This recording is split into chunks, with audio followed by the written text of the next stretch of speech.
ముగ్గురు జ్ఞానుల సందర్శనము ద్వారా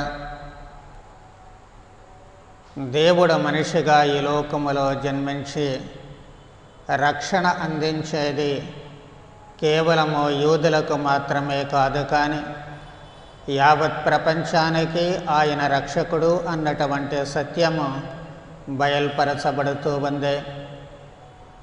ఆయన తన వారి వద్దకే వచ్చినప్పుడు, లేక యూదుల మధ్యలో జన్మించిన వారి కోసము వచ్చారు అని వాళ్ళు భావించిన ప్రప్రథమంగా వాళ్ళు ఆ సందేశాన్ని స్వీకరించలేకపోతూ ఉన్నారు.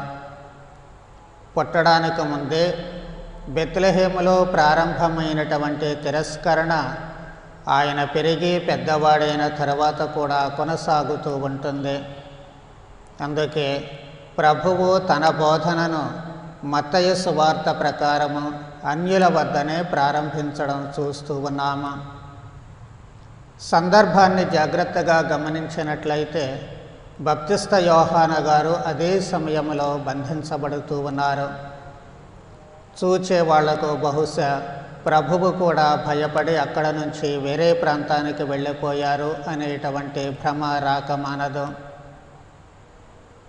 కానీ పరిస్థితులు అనుకూలంగా లేనప్పుడు పనులు చేయడము వృధా అన్నటువంటి సత్యాన్ని ప్రభువు ఇక్కడ పాటిస్తూ ఉన్నారు. మనం చేసేది మంచి పనే అయినప్పటికీ కూడా దానికి అనువైనటువంటి పరిస్థితులు ఉండాలి అనేటువంటి సత్యాన్ని మనం గ్రహించాలి. అవసరమైనప్పుడు పరిస్థితులకు ఎదురొడ్డి నిలబడాలి, కానీ ఆ పరిస్థితులను చక్కబెట్టుకునేటువంటి అవకాశము ఉన్నప్పుడు మాత్రము అనవసరంగా ఏటికి ఎదురేదకూడదు. అది కొన్నిసార్లు మన పని పూర్తి కాకముందే ప్రమాదం ముంచుకొచ్చేటువంటి అవకాశాలు ఏర్పడుతూ ఉంటాయి. తద్వారా మనము సాధించాలి అనుకున్నటువంటిది కుంటుపడుతూ ఉంటుంది. ఒకవేళ ప్రభువు అక్కడే ఉండి తన బోధనను అప్పుడే ప్రారంభించినట్లయితే ప్రభువుకి ఉన్నటువంటి వ్యతిరేకత బాగా పెరిగిపోయి ఒకవేళ అప్పుడే మరణము ముంచుకొచ్చినట్లయితే తాను చేయాల్సినటువంటి పని అసంపూర్తిగా మిగిలిపోయే ప్రమాదము లేకపోలేదు. అయినప్పటికీ అనేక సార్లు తర్వాత కూడా మరణము మీదకి వచ్చినప్పుడు ఆయన తప్పించుకొని పోయినట్లు సువిశేషములు అనేక సందర్భాలు చూస్తూ ఉన్నాము. కాకపోతే అదే పనిగా పెట్టుకోకూడదు ఎప్పుడూ కూడాను. అందుకే ప్రభువు సాధ్యమైనంత వరకు భౌతిక పరిస్థితులు సానుకూల పడేటట్లు చూస్తూ ఉన్నారు. ఆ సానుకూల పరిస్థితులు ఏర్పడినటువంటి సమయంలో తన బోధన ప్రారంభించి అది ఏ విధమైనటువంటి ఆటంకాలు లేకుండా అనుకున్న పని పరిపూర్తి అయ్యేంత వరకు కూడా అనవసరంగా పరిస్థితులకు ఎదురొడ్డి ఎప్పుడూ కూడా పోలేదు. జీవితంలో మనం నేర్చుకోవలసినటువంటి అత్యంత ముఖ్యమైనటువంటి పాఠం ఇదే. పరిస్థితులను చక్కబెట్టుకోవాలి. ఒకటి, ఏదో గుడ్డెద్దు చేలో పడ్డట్టుగా పరిస్థితులు ఎలా ఉన్నా నేను మంచి చేస్తున్నాను కాబట్టి ఇలాగే వెళ్ళిపోతాను అనుకోవడము కొన్నిసార్లు మూర్ఖత్వంగానే కనిపిస్తూ ఉంటుంది. చేసేది మంచే కావచ్చు, చేసేది ఉపయోగకరమైనటువంటిదే కావచ్చు, కానీ సానుకూల పరిస్థితుల కోసము కొన్నిసార్లు ఎదురు చూడాల్సినటువంటి అవసరం వస్తుంది. అలా ఖచ్చితంగా ఎదురు చూడాలి. అప్పుడే అనుకోని పరిస్థితులు ఎదురైనప్పుడు వాటిని గట్టిగా ఎదుర్కొనేటువంటి స్థిర మనస్తత్వము మనకు ఉంటుంది. అనవసరమైన సమయాల్లో మనశక్తిని వృధా చేయకూడదు అనేటువంటిది కూడా ఒక సూక్తిని మనం పాటించాల్సినటువంటి అవసరం ఏర్పడుతూ ఉంటుంది. ఇలా ప్రభువు అవతలకు వెళ్ళిపోవడం ద్వారా మరొక ప్రవచనం నెరవేరుతూ ఉంటుంది. యూదులు తిరస్కరించినప్పుడు అన్యులు స్వీకరించారు. మనుషులు తిరస్కరించినప్పుడు పశువులు ఆహ్వానించాయి. ప్రభువు ఇప్పుడు తనకున్నటువంటి ఈ పరిస్థితులలో అందరూ కూడా యోహానునే బంధించారు కాబట్టి అదే రకమైన ఆవేశాలకు గురై ఉంటారు కాబట్టి వారి ఆవేశాలు తగ్గాల్సినటువంటి అవసరం ఉంది. అది తగ్గితేనే తాను చెప్పేది వాళ్ళ చెవులలో ఎక్కుతూ ఉంటుంది. కాబట్టి ఆ ఆవేశము చల్లారేంత వరకు కదలకుండా ఇంట్లో కూర్చోవడం కాదు, కానీ మరొక పని మరొక చోట ఆ పనిని చేయడానికి శ్రీకారం చుడుతూ ఉన్నారు. అందుకే ప్రభువు యూదయ సీమ వదిలిపెట్టి గలిలయ సీమకు వెళుతూ ఉన్నారు. అక్కడ ఉన్నటువంటి కఫర్నాముకు వెళ్ళే నివాసము తాత్కాలిక నివాసాన్ని ఏర్పాటు చేసుకుంటూ ఉన్నారు.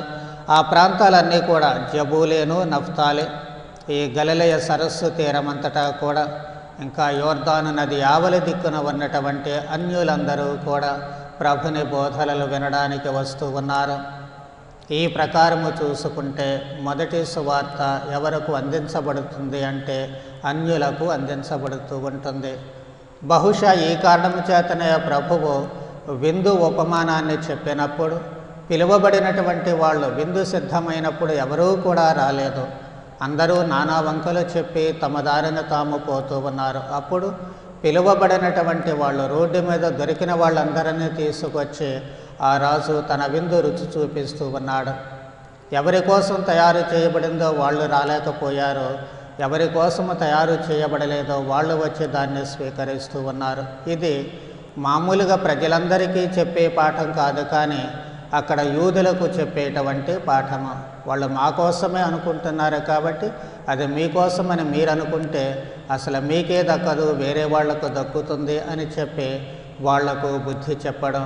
చాలాసార్లు ఎలాంటి మనస్తత్వము మన జీవితాల్లో కనిపిస్తూ ఉంటుంది. నాది అనేటువంటి భావన, మాది అనేటువంటి భావన చాలాసార్లు ఉంటూ ఉంటుంది. కానీ దీని నుంచి బయటపడి సర్వజనీయమైనటువంటి ఉదారత, ప్రేమను మనిషి సంతరించుకున్నప్పుడు ఈ విశ్వమంతా కూడా ఒకే కుటుంబము అన్నటువంటి భావన వచ్చినప్పుడు మనం చూపించేటువంటి ఉదారత కానీ, మనం చూపించేటువంటి సేవాభావము కానీ, మనం చూపించేటువంటి ప్రేమభావము కానీ ఇవన్నీ కూడా అన్నిటికీ అతీతంగా విస్తరించడానికి అవకాశం కలుగుతూ ఉంటుంది. అందరూ దేవుని బిడ్డలే కాబట్టి మన నుంచి వెలువడేటువంటి వెలుగు ఏదైనప్పటికీ కూడా అది యావత్ ప్రపంచానికి చేరాలి అన్నటువంటి సూక్తిని మనము ఎప్పుడూ కూడా మరచిపోకూడదు, ఆ భావాన్ని వదిలిపెట్టకూడదు. అందుకే ప్రభువు ఎక్కడ అన్యులందరికీ కూడా సువార్తను అందిస్తూ ఉన్నారు. అనేక మంది వ్యాధిగ్రస్తులు స్వస్థత పొందుతూ ఉన్నారు. ఇజియాసు దీర్ఘదర్శి చెప్పినటువంటి మాటలు, గాఢాంధకారములో నివసించేటువంటి ప్రజలు వెలుగును చూశారు. వాళ్ళు ఎవరు అన్నటువంటిది కాదు అక్కడ ముఖ్యము, యూదులే కావచ్చు, యూదయేతరులే కావచ్చు, కానీ ఎవరెవరైతే చీకటిలో జీవిస్తూ ఉన్నారు వారందరూ కూడా ఇదిగో క్రీస్తు అనేటువంటి వెలుగును వాళ్ళు చూస్తూ ఉన్నారు. యావే దేవుని వదిలినటువంటి వాళ్ళు ఈ రోజున మనము కూడా అనేక మంది నిజదేవుని గ్రహించలేక జీవిత సత్యాలను ప్రక్కన పెట్టేసి చీకట్లో బ్రతికే వాళ్ళు చాలామంది ఉన్నారు. అలాంటి వాళ్ళందరూ కూడా వెలుగును చూడాల్సినటువంటి అవసరం ఏర్పడుతూ ఉంటుంది. ఆ వెలుగు ఎలా వచ్చినప్పటికీ ఎక్కడి నుంచి వచ్చింది అనేది ముఖ్యం కాదు. నాడు యోదయాశ్రమలో నుంచి వచ్చింది, ఎక్కడి నుంచి వచ్చినప్పటికీ కూడా వాళ్ళ జీవితాలు బాగుపడడం చాలా ముఖ్యం. కాబట్టి దైవరాజ్యం సమీపించింది, హృదయ పరివర్తన చెందండి అన్నటువంటి ఈ బోధన నాటి నుంచి నేటి మన వరకు కూడా వర్తిస్తూ ఉంటుంది. మనము ఎవరము అనేటువంటిది ప్రక్కన పెడితే కథోలికులమైన కథోలికేతరులమైన ఇది మాత్రము వాస్తవమే. దైవరాజ్యం సమీపించింది, హృదయ పరివర్తన చెందాలి. ఈ హృదయ పరివర్తన అనేటువంటిది ప్రతిరోజు మనకు జరగాల్సిందే. మనం పట్టుబట్టి మరీ ఎప్పటికప్పుడు చీకట్లోకి వెళ్ళిపోతూ ఉంటాము, పట్టుబట్టి మరీ మూర్ఖత్వానికి వెళ్ళిపోతూ ఉంటాము, పట్టుబట్టి మరీ మనలో ఉన్నటువంటి ఈ దుర్గుణాల ద్వారా అంధకారము ఎక్కువగా ఇష్టపడుతూ ఉంటాము. కాబట్టి ఆ మనస్సు గనక మారకపోయినట్లయితే మనము మంచిగా ఉంటున్నాము అనుకుంటూనే గోతిలో పడిపోయే ప్రమాదం ఏర్పడుతుంది.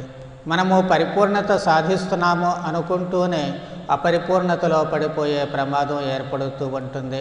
అలా పడకుండా ఉండాలి అంటే మనకు అన్ని వేళలా ఆలంబనగా ఉండేది, దిక్చూచిలా ఉండేది, దీపములా ఉండేది హృదయ పరివర్తన.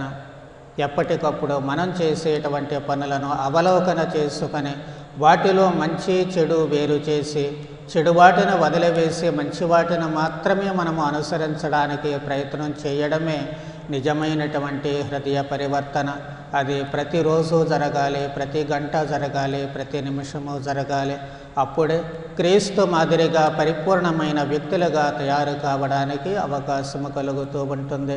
కాబట్టి అలాంటి హృదయ పరివర్తనతో కూడిన మనస్తత్వాన్ని మనకు అన్ని వేళలా ప్రసాదించమని, తద్వారా పరిపూర్ణతకు మనము అత్యంత సమీపములో ఉండడానికి, దాని నుంచి దూరంగా పోకుండా ఉండడానికి అవసరమైన వరానుగ్రహాలు దయచేయమని ప్రార్థన చేద్దాం. పితా పుత్ర పవిత్రాత్మ నామమున.